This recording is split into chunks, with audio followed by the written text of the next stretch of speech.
bonsoir à tous. Vous êtes dans le 23h que vous accueille avec les titres.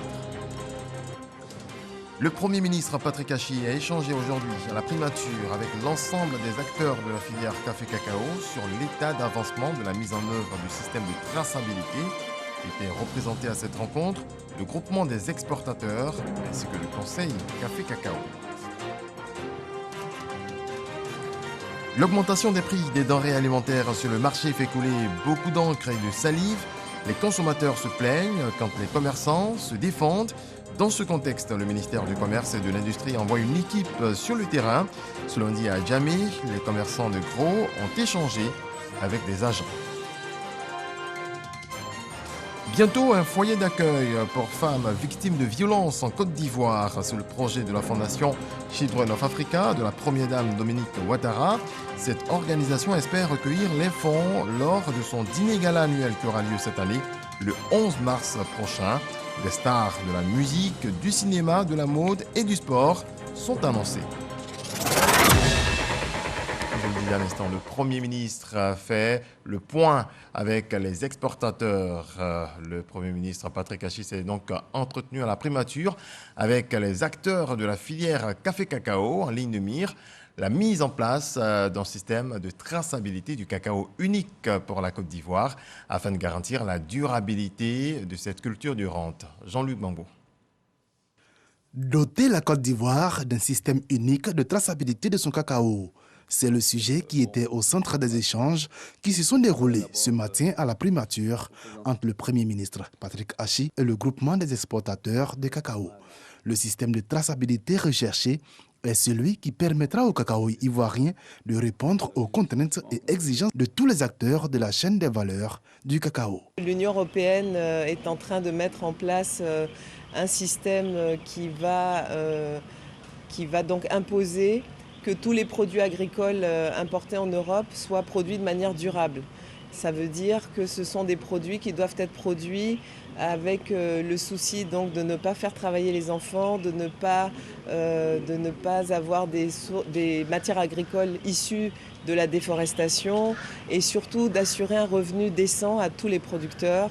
Le Premier ministre s'est félicité de l'état d'avancement du Conseil Café-Cacao dans sa mise en œuvre de ce système unique de traçabilité du cacao ivoirien. Nous avons commencé à faire d'abord le recensement des producteurs. Cette phase est achevée. Nous avons les informations sur tous les producteurs qui font du café et du cacao. Nous avons des informations sur leurs vergers qui sont géolocalisés. À ce moment, nous sommes en train de développer les outils qui vont nous permettre d'opérationnaliser le système de la traçabilité. Le Conseil Café-Cacao a annoncé l'opérationnalisation de la traçabilité du cacao dès la fin du mois de mars, avec la distribution de cartes d'identification aux producteurs. L'objectif final étant de bâtir un mécanisme de commercialisation intérieure qui permet de retracer la provenance des fèves de cacao des exploitations dans le but de protéger les forêts et de mettre fin aux plantations illégalement installées dans les aires protégées. Les travaux de la 9e revue sectorielle des projets du C2D, le contrat de désendettement et de développement, se sont ouverts aujourd'hui à Abidjan. Il s'agira au cours de ces assises qui s'achèveront le 25 février prochain, entre autres, de passer en revue les projets réalisés dans le cadre du C2D et préconiser des mesures de réorientation. Le point de Jean-Luc Bambo. Outil de reconversion de la dette ivoirienne vis-à-vis de la France en programme de financement de la lutte contre la pauvreté, le contrat de désendettement et de développement, CEDD, a permis à la Côte d'Ivoire de rembourser 1154 milliards de francs CFA depuis 2012. Cette revue sectorielle des projets CEDD qui s'est ouverte ce lundi permettra aux différentes parties de se pencher sur les résultats obtenus au sein des populations ciblées par les projets. Le développement du capital humain, le développement territorial équilibré de la Côte d'Ivoire et le renforcement de la gouvernance et la modernisation de l'État. Le périmètre d'intervention de l'outil s'élargit également à un nouveau secteur, celui des industries culturelles et créatives, et se renforce sur la gouvernance financière au-delà des appuis budgétaires. Les 2 premiers contrats passés en revue cette semaine ont, eux, permis la réalisation d'un large éventail d'infrastructures dans l'éducation, la santé, les réseaux routiers, le secteur agricole, la justice. Tout en passant en revue la mise en œuvre des activités effectuées, les travaux de la revue sectorielle permettront également de définir de nouvelles perspectives. L'action gouvernementale conduite par M. le Premier ministre repose sur la vision 2030 du président de la République, son Excellence M. Alassane Ouattara, qui vise le bonheur de l'ensemble des citoyens à travers son programme Une Côte d'Ivoire solidaire. La mise en œuvre de cet ambitieux programme nécessite la mobilisation d'importantes ressources, tant au niveau national qu'au niveau de nos partenaires au développement. Les travaux de cette 9e revue sectorielle devraient se pencher notamment sur les projets en difficulté comme la construction des collèges de proximité qui ont accusé un grand retard. Pour 2022, ce sont 141 milliards de francs CFA qui seront décaissés pour la réalisation de projets des 3 C2D. Le Sénat autorise le président de la République à ratifier le protocole sur la lutte contre la corruption de la CEDEAO. Le projet présenté par le ministre délégué auprès du ministre d'État, ministre des Affaires étrangères, de l'intégration africaine et de la diaspora, Alcide Djidje, a rencontré l'adhésion à l'unanimité des sénateurs présents. C'est ce que nous apprend Kader Sogodogo. Alcide Djidje, ministre délégué auprès du ministre d'État, ministre des Affaires étrangères, de l'intégration africaine et de la diaspora chargé de l'intégration africaine, démarre la semaine à la Chambre haute du Parlement. Un projet de loi a ratifié le protocole de la Communauté économique des États de l'Afrique de l'Ouest, CEDEAO, sur la lutte contre la corruption. Il a un objectif, promouvoir et renforcer les mécanismes efficaces pour prévenir, réprimer et éradiquer la corruption dans chacun des États partis grâce à leur coopération. Après la lecture de l'exposé des motifs et des échanges, les sénateurs membres de la Commission des relations extérieures et des Ivoiriens établis hors de Côte d'Ivoire a, à l'unanimité, autorisé le président de la République à ratifier le protocole. La corruption est un phénomène transnational. Donc, les moyens nationaux seuls ne suffisent pas pour lutter efficacement contre la corruption. C'est pourquoi la Côte d'Ivoire est partie à toutes les conventions internationales de lutte contre la corruption, Convention des Nations Unies signée en 2003, Convention de l'Union africaine signée en 2003 et la Convention de la CEDEAO signée en 2001. Et donc, la Convention de la CEDEAO n'avait pas encore été ratifiée, contrairement aux 2 autres conventions qui ont été ratifiées en 2012. Et donc, il était temps qu'on puisse ratifier la convention de la CEDEAO pour lutter efficacement contre la corruption dans notre espace CEDEAO. Une commission technique verra le jour pour la détermination du cadre pratique, tant sur le plan national que régional. La séance a été présidée par Maneja Diabaté Touré, présidente de la Commission des relations extérieures et des Ivoiriens établis hors de Côte d'Ivoire. On reste à Yamoussoukro et au Sénat. Le ministre d'État, ministre de la Défense, Téné Birahima Ouattara, a présenté un projet de loi portant ratification de l'ordonnance portant création d'une Académie internationale de lutte contre le terrorisme. Une loi ratifiée à l'unanimité en commission. C'est ce que nous dit Kader Sogodogo. La sécurité et la défense sont au menu de cette session extraordinaire du Sénat. Le ministre d'État, ministre de la Défense, Téné Birahima Ouattara, est porteur d'un projet de loi de ratification lié à la création de l'Académie internationale de lutte contre le terrorisme. Après les attaques de Grand Bassam en 2016, Kafolo 2020 et 2021, la Côte d'Ivoire est rentrée dans un vaste programme de rénovation de son système de sécurité et de défense. Des moyens logistiques et financiers, des réalités, mais en bonne place, des ressources humaines de qualité. C'est à l'unanimité que le projet de loi a été ratifié. La sécurité et la défense nationale, des réalités au quotidien. L'Académie a toute sa place dans la lutte contre le terrorisme. Actuellement, il se tient une séance de formation à l'AILCT dispensée par les forces spéciales américaines à plusieurs pays, que ce soit le Cameroun, le Ghana, le Niger. Pour vous dire que l'Académie est opérationnel. La lutte contre le terrorisme doit être une priorité.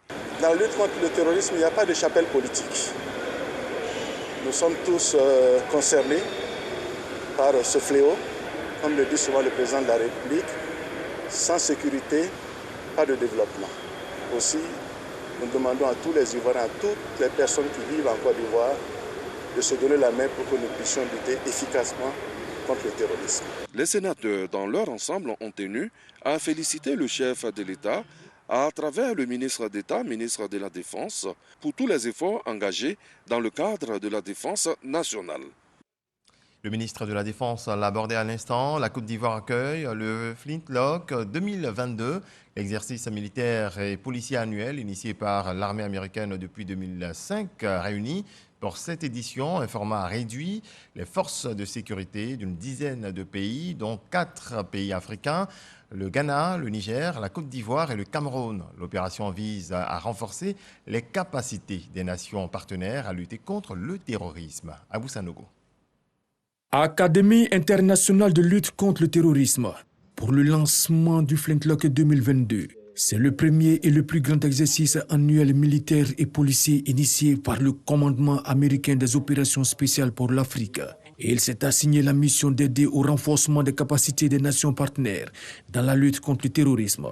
C'est un exercice piloté par l'Afrique et conçu pour renforcer la capacité des principaux partenaires de la région à lutter contre les organisations extrémistes et violentes, à collaborer au-delà des frontières et à assurer la sécurité de leur population. Tous les participants sont des troupes d'élite qui vont apprendre ensemble et mettre en œuvre les meilleures méthodes pour gagner tout en respectant le droit international et en protégeant la population. Ceux qui ont la bonne fortune d'être mieux nantis que d'autres pourront apprendre comment obtenir le maximum de résultats avec des moyens plus modestes. La volonté de la Côte d'Ivoire d'accueillir l'exercice de cette année reflète la détermination des partenaires africains à relever les défis régionaux. La volonté manifestée de l'État ivoirien d'accueillir cette édition 2022 de l'exercice Flintlock reflète surtout sa ferme détermination à acquérir les capacités d'endiguer et de résorber l'expansion des mouvements djihadistes sous toutes leurs formes vers le golfe de Guinée. Seule la multiplication des activités interopérables face à cette menace transfrontalière est un gage certain d'efficacité. Le chef d'état-major général des armées, le général de corps d'armée Lassina Doumbia, se félicite de l'organisation de l'exercice à Jacquesville. Un moment de célébration de fraternité d'armes et de partage d'expériences. La menace à laquelle nous faisons face aujourd'hui, c'est-à-dire le terrorisme, nécessite l'acquisition de savoir-faire particuliers à tous les niveaux. Donc ce que nous recherchons à travers ce partenariat, à travers cet exercice, c'est qu'à terme, nos unités soient beaucoup plus compétentes, que nos unités soient beaucoup plus adaptées au traitement de la menace terroriste. Dans sa phase active, Flintlock 2022 se tiendra sur 8 jours à Jacquesville et verra la participation de plus de 400 militaires et policiers issus de 11 États, à savoir le Ghana, le Cameroun, le Niger, la Côte d'Ivoire, le Canada, la France, les Pays-Bas, la Norvège, le Royaume-Uni et les États-Unis. Permettre aux jeunes de se détourner du terrorisme, volonté du gouvernement affichée à travers le programme spécial d'insertion des jeunes en zone sous menace terroriste. Le ministre en charge de la jeunesse a initié une rencontre avec le corps préfectoral à l'objectif de sa mobilisation autour du programme. Eugène Atoubé.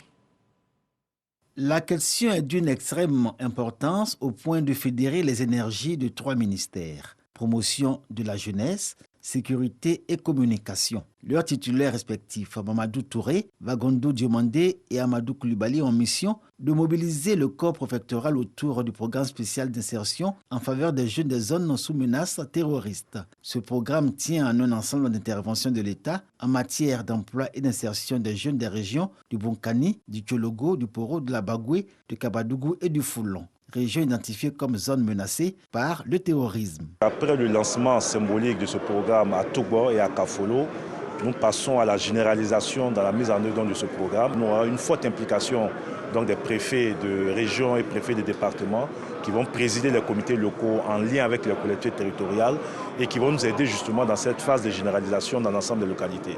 Environ 20 000 jeunes sont touchés par ce programme pour lequel l'État a mobilisé 8 milliards 602 millions 216 030 francs CFA affectés à plusieurs activités et secteurs, notamment les TIMO, travaux à haute intensité de main-d'œuvre, la FQC, formation qualifiante complémentaire et l'appui aux acteurs du secteur informel. 300 volontaires communautaires seront en mission de sensibilisation. Le ministre de la Sécurité se convainc de la réussite de ce programme qui vise à lutter contre le terrorisme et invite les communautés à y adhérer. De la réussite de ce programme dépend la réussite de la lutte contre le terrorisme. Le terrorisme n'a pas pris pied de façon effective sur notre territoire. Toutes les dispositions sont prises pour que cela n'arrive pas. Le mode opératoire du programme spécial d'insertion en faveur des jeunes des zones sous menace terroriste sera décliné selon les réalités de chaque localité. Quant au processus de sélection, il est basé sur des critères en cohérence avec les objectifs que vise le programme. C'est le 11 mars prochain que la Fondation Children of Africa tiendra son dîner gala annuel de bienfaisance. Annonce faite aujourd'hui. Cette année, la Fondation, présidée par la première dame de Côte d'Ivoire, Dominique Ouattara, promet un spectacle riche en son et lumière avec la présence de plusieurs stars nationales et internationales, de la musique, du sport, de la mode et du cinéma. Des fonds seront collectés pour des projets sociaux d'envergure, notamment un foyer pour femmes victimes de violences. Mama Traoré. Vendredi 11 mars 2022 à 19h30. La Fondation Children of Africa donne rendez-vous à ses convives au Sofitel Hôtel Ivoire pour son traditionnel dîner gala annuel. Reporté 2 années consécutives pour cause de crise sanitaire, cette 8e édition s'intitule Africa is the Future. Un hommage que veut rendre la Fondation de la Première Dame Dominique Ouattara aux enfants du continent. À l'instar des précédents dîners gala, celui-ci sera mis à profit pour mobiliser des fonds auprès des donateurs, fonds qui serviront à réaliser 2 projets sociaux chers à la Fondation Children of Africa. Madame Dominique Ouattara, présidente de la Fondation Children of Africa, a été sollicitée par la ministre de la Femme, de la Famille et de l'Enfant et certaines ONG qui luttent contre la violence basée sur le genre afin d'apporter son appui et son soutien pour la prise en charge des femmes victimes de violences. Aussi sensible à cette cause, elle a décidé à travers sa fondation de construire un centre pour les femmes victimes de violences. Concernant la case des enfants, ce foyer existe depuis plus de 20 ans et nécessite d'être remis à neuf. Nous envisageons donc de le reconstruire et d'augmenter sa capacité d'au moins 100 enfants. Pour ces 2 ouvrages, le besoin de collecte de fonds s'élève à 4 milliards de francs CFA. Le centre d'accueil pour les femmes victimes de violences lui sera bâti à Adiaké pour une capacité d'accueil de 80 pensionnaires. Il sera construit par l'architecte ivoirien Adou Bénier. Le terrain a une superficie d'à peu près 16 300 mètres carrés. Il s'agit de recevoir des personnes qui sont adultes, donc qui prennent naturellement un peu plus de place et de surcroît qui ont besoin d'intimité. À l'actif des 7 précédentes éditions du dîner gala annuel de la Fondation Children of Africa, la réalisation de projets majeurs tels l'hôpital mère-enfant Dominique Ouattara de Bingerville, les centres d'accueil pour enfants de Soubré, Boaké, Ferkessédougou et un groupe scolaire d'excellence à Abobo. Ils sont nombreux à faire le constat et à parler de cherté de la vie. C'est pour répondre aux préoccupations des populations que le ministère du Commerce est sur le terrain. Son comité national de lutte contre la vie chère a rencontré des commerçants de gros pour s'imprégner de la situation à Adjamé, Abidjan. Michel Mambo nous en parle. Adjamé, marché gourou. Échange houleux entre clients et commerçants. La cause, la hausse des prix de certaines denrées alimentaires. Je suis venu faire le marché avec madame. Nous sommes venus faire aussi le marché à Djamé pour voir un peu la différence des prix. Mais nous constatons amèrement que les choses ont augmenté. Je suis mangé tablette. Je demande le prix, on me dit que c'est 1800. J'ai acheté ça à 1300. Il y a 500 dessus. Et je demande pourquoi, on me dit que ça a augmenté là-bas. Pointés du doigt, les commerçants se défendent. On prenait les cartons de cubes à 29 000 jusqu'à la semaine passée. Mais aujourd'hui, le carton de cube est devenu à 40 000. Maintenant, qui mangeait, on vendait 4 à 100 francs. Aujourd'hui, c'est venu à 300 francs et à 50. L'huile aussi, on prenait avant 20 000, 22. Mais aujourd'hui, où on est, c'est 26 000. Carton de soso, là, c'était 27 000. Maintenant, on prend ça à 30 000. Je vends un à 1 500, un à 2 000, 2 500. Quand ça augmente, nous aussi, on met pour nous dedans. Mais qu'est-ce qui explique cette perturbation des prix? En visite de terrain au marché Gouro d'Adjamé, où elle a rencontré les commerçantes de gros, la secrétaire exécutive du Comité national de lutte contre la vie chère explique. Il y a un certain nombre de contextes au niveau international, hausse du coût du fret, conséquences de la Covid, hausse des intrants, etc. Nous en sommes conscients. Mais il s'agit d'être aussi responsable et de faire en sorte que les populations puissent continuer à s'approvisionner en produits de grande consommation à un prix abordable. Bonne nouvelle toutefois pour les consommateurs, il ne s'agit pas d'une flambée générale des prix. À preuve, les prix du riz et du sucre demeurent stables. Mieux, l'oignon et la tomate connaissent une baisse considérable. Le kilo c'est 800, c'est un nouveau poids à 800. Avant c'était 1000 francs, 900, maintenant ça a diminué à 800. Oignon belé, c'était 12 500. Sac là 25 kilos, c'est ça qui était 12 500. Aujourd'hui, c'est devenu 10 000. Oignon blanc là, c'était 8 500. Aujourd'hui, c'est devenu 7 500. La visite de terrain du CNLVC revêt donc un double sens. Échanger avec les consommateurs, mais surtout les sensibiliser. Il ne faut pas en rajouter. Il ne faut pas augmenter de manière indue les prix.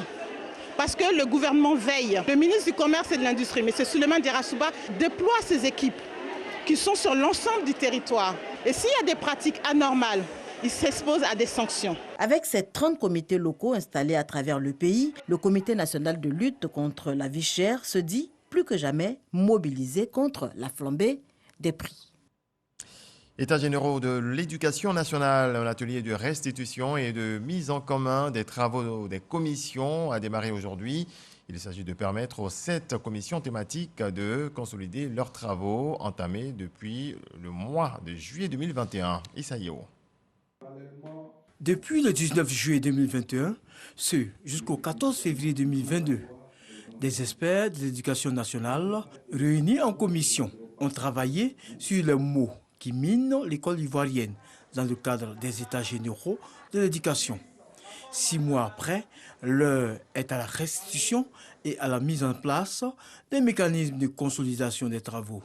Au terme de ce processus de discussion technique qui s'est opéré au sein de 7 commissions thématiques, nous avons jugé utile de pouvoir inviter les présidents des commissions avec leurs vice-présidents, un certain nombre d'acteurs majeurs qui ont travaillé au sein de ces commissions thématiques, à l'effet d'exposer les résultats de leurs concertations pour qu'ensemble, nous puissions faire également des propositions. Selon le commissaire général des États généraux, tous les enfants seront pris en compte. Nous avons proposé qu'il y ait un déploiement dans le temps, des propositions à court, à moyen, à long terme. Nous allons aller au-delà, parce qu'après ces activités de réflexion, de proposition, nous allons éprouver la soutenabilité, c'est-à-dire la faisabilité financière de ces propositions. Les participants souhaitent que les résolutions issues des concertations soient appliquées pour sauver l'école ivoirienne. Nous demandons que, pour une fois, toutes les résolutions qui vont sortir d'ici puissent être mises en pratique. Ça, c'est la recommandation forte, soit mise en pratique. Parce que ce n'est pas la première fois qu'on fait des états généraux, mais cette fois-ci, nous avons atteint un point tel qu'il faudrait que tout ce que nous allons proposer ici, en tout cas, soit mis en pratique, pour que notre école soit sauvée et que la Côte d'Ivoire soit sauvée. Toutes les recommandations issues des réflexions des experts seront connues au plus tard fin mars. La remise du document final au chef de l'État, Alassane Ouattara, se fera au mois d'avril, au dire du commissaire général des États généraux de l'éducation. Il est temps de vous donner des chiffres liés à la pandémie de Covid-19.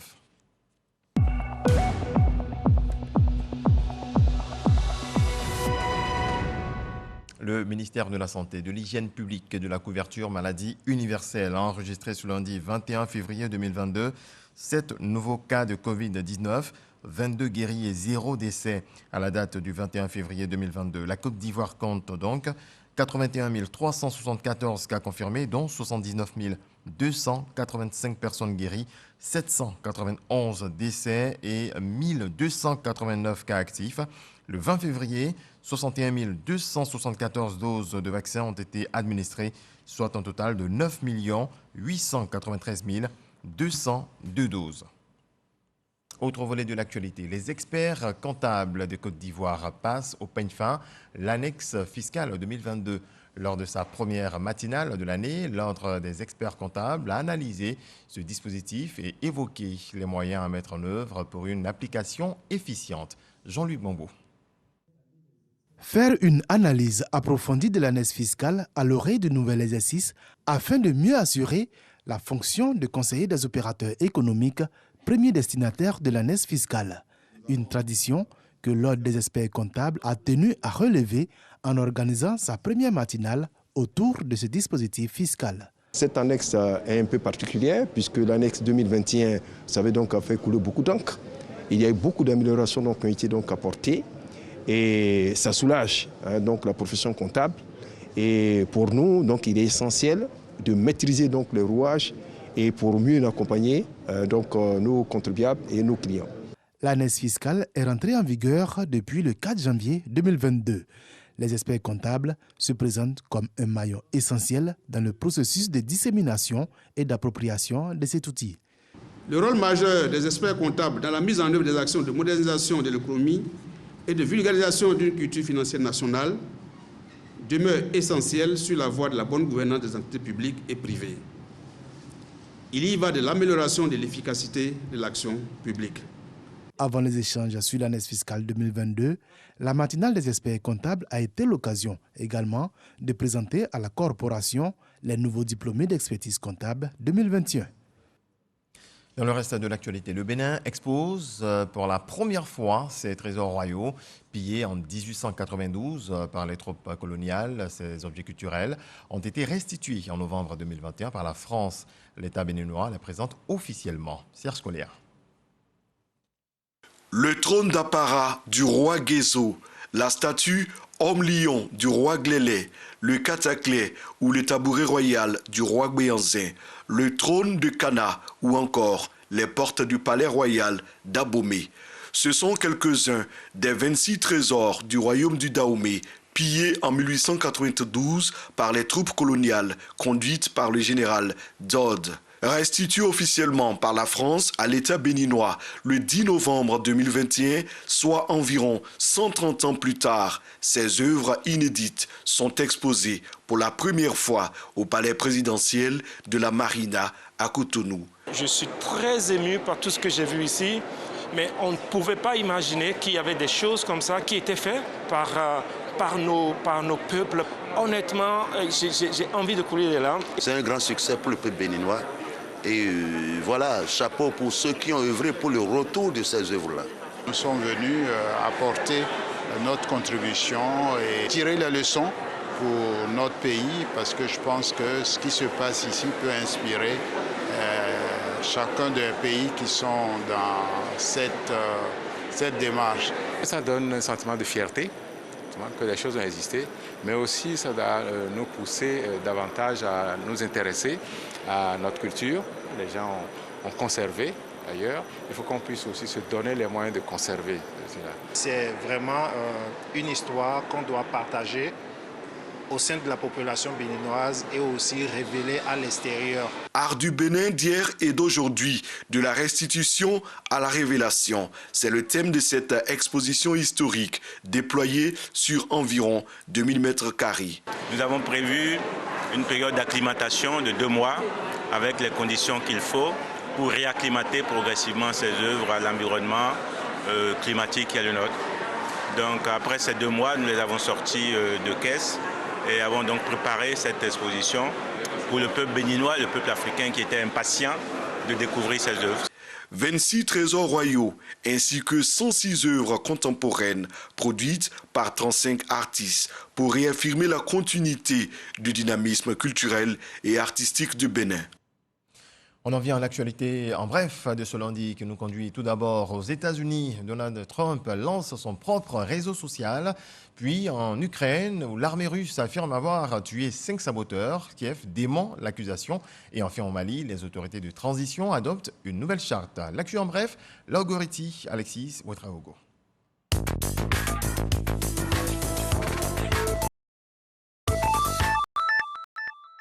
La nouvelle charte de la transition au Mali a été adoptée à l'unanimité par les membres du CNT, le Conseil national de transition. Cette charte présente plusieurs nouveautés comme le nombre de parlementaires désignés et non élus qui passe de 121 à 147 et l'amnistie votée pour les auteurs des 2 derniers coups d'État. L'armée russe a affirmé avoir tué 5 saboteurs venus d'Ukraine en territoire russe et que 2 véhicules militaires ukrainiens avaient aussi franchi la frontière. Le ministère de l'Intérieur ukrainien a formellement démenti ces informations russes. L'ancien président américain Donald Trump a lancé son réseau social baptisé Truth, qui signifie vérité en français. Il espère ainsi faire de la concurrence aux plateformes dont il a été retiré après l'attaque du Capitole le 6 janvier 2020. Voilà, c'est ici que nous mettons un terme à ce tour d'horizon de l'actualité. Je vous souhaite une très belle nuit. Dieu nous protège.